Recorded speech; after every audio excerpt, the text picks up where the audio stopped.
Hey, this is John from Alloy 211. In this video, we're going to be taking a look at the inside of a 7.92 by 57 millimeter German World War II armor-piercing tracer round. Now, if you watched my recent video that I did on these, I acquired these at a gun knife show and was really excited to test them against the steel penetration, as we've done with some other rounds. Unfortunately, of the 5 rounds that I purchased, only 3 rounds fired. Now, my first shot onto the mild steel worked out swimmingly. But my other 2 shots onto the hardened steel, the 3/8 AR400, which AR stands for abrasive resistant, not armored plate, did not go quite so well. In fact, one totally missed and the other one hit the edge of the plate. So I didn't really get a good evaluation of what this would do against a hardened steel plate, which is what it's intended to be shot against. So in order to try to salvage that, I decided I'm going to pull the bullet out of this and put it into another casing and see if I can get it downrange. I was going to pull the bullet anyway because I was really interested to see what they looked like, but this kind of made it so I had to pull the bullet. Now, I had quite a few issues getting the bullet to come out of the casing, which is not something I normally encounter with surplus ammunition, be it rifle or pistol or whatever. Generally, a couple whacks with the bullet pulling hammer and the bullet comes free from the casing. But not on these. These, like this, the 2 that I had that didn't fire, I pounded this as hard as I could, full strength, like I thought I was going to break this head off of this thing, and it didn't even move. Did not even move. So what I did with the one that is still inside here, in fact, when I did finally get this bullet to come out, the contents of it looked so horrible, I didn't even take it out of the hammer. I just left it in here. So we'll pour it out here in a minute and see what it looked like. But I had to take a file and very gently, slowly, work the lip of the casing down till it didn't have enough pressure on it that it would actually come out in the hammer. And there are a couple different ways that you can maybe try to do that, but that was the only way that I could think of that was safe and also wouldn't damage the bullet. So, okay, without further ado, let's go ahead and open up our bullet pulling hammer.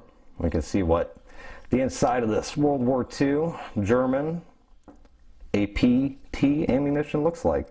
Now, this doesn't look that abnormal, although if you look, there's a lot of this brown dust, and that was the first thing I noticed when I took the cap off before I actually took the round out. And then look, it is dirty. So dirty. I didn't even pull. Let's see what's inside the hammer. Let's see what that is. Oh, look at that powder. I would say that that powder is bad. That would, let's go ahead and zoom in on it. It's so bad, I'm going to zoom in on it. Yeah, I mean, that powder has turned. There is nothing good about that powder.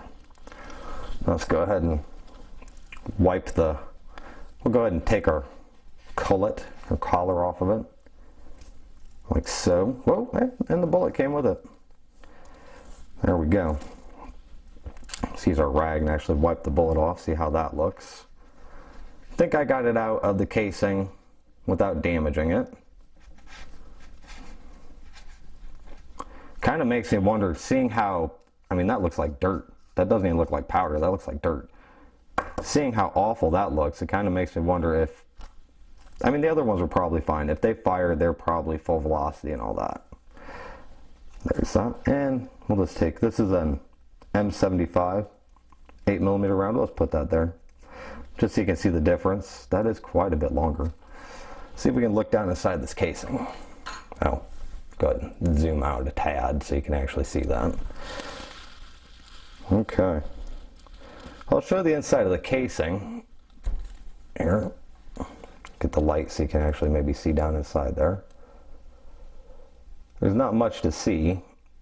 It's kind of hard to see down inside that, but it is just all basically the same as what you expect from that powder on there. It's rusty and dirty inside. There you go. You can kind of see. That's how it looks all the way down through. See if I can see anything in. And yeah, definitely the primer's bad. There's no flash in there. So it wasn't just the powder being bad as to why they didn't fire. The primer also didn't do anything. So, oh, and that is awful looking.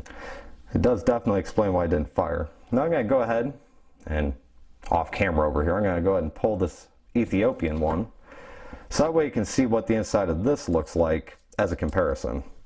And in order to do this, we just slip the collar up onto the round, making sure it's the appropriate size collar. I'm gonna slide it into the hammer like so. Inertia hammer. I'm just gonna bang it. There we go. I think that actually maybe did it in one. Let's see if it did it in one. Yep, did it in one. And see, that is what I expect. That is really dirty still. That is what I expect from surplus ammunition, or just ammunition in general, that it's going to come out fairly easily. It's not going to be something you have to beat the living hell out of it. Now, I think this dirt that's here, I think that's actually from the APT round. I don't think it's actually from the Egyptian, because this is generally what or Ethiopian, sorry, not Egyptian, it's Ethiopian. This is generally what I expect, as I've pulled quite a few of these, the powder to look like from those Ethiopians. And that is what the powder should look like. This powder isn't bad. Again, like I said, I think there's some dirt there from our APT round. I don't think, yeah, as you can see, that APT round is quite a bit longer than either one of those. But no, this is how the powder should look. Generally shiny, clean, should not look like some sort of potting soil or dirt. So, and then on the inside of this casing, just wipe off the outside of that. I just realized I got to clean this out now. That kind of sucks. But yep, I mean, you can't really see down inside this casing that well. But not, yeah, you can kind of, there you go. Oh, for a second, that's my light. For a second, you could see down in there. It's really, really difficult to get that on camera. But it is shiny brass down inside there from what I can see. So really, that looks okay. Now, as we've seen with the Ethiopian stuff, I'd probably put this in the rifle and probably go, but that might have been enough to fire it. At least it'd have good powder above it that, you know, if the primer did manage to go off, it would probably fire. So anyway, like I said, I just wanted to pull it apart, see what it looked like, and let you guys see what bad powder looks like. Also, why we have the nice tissue paper background, because, well, didn't want to get the work area all dirty. And what I'm going to be doing with this is I will take and attempt, as you can see, it did get a few file marks on it, but that shouldn't affect the flight that much. And I'm going to mount it, I'm going to load it into another casing. So that way we can evaluate as to whether it will actually, hopefully, penetrate through our 3/8 AR400 steel. Now, as for what I'm going to do with this powder, I will throw it into the trash, or maybe keep it in a safe place until I can dispose of it properly. So, anyway, in the future, hopefully sometime this week, I will be reloading this and shooting it against our hard steel, and that way we can see what it can do to it. So, if you liked the video, I'd really appreciate a like. If you watch some other videos and you like those too, I'd really appreciate if you subscribed. Thanks for watching, and I hope you have a great day, and I hope you're looking forward to seeing this thing go through some steel.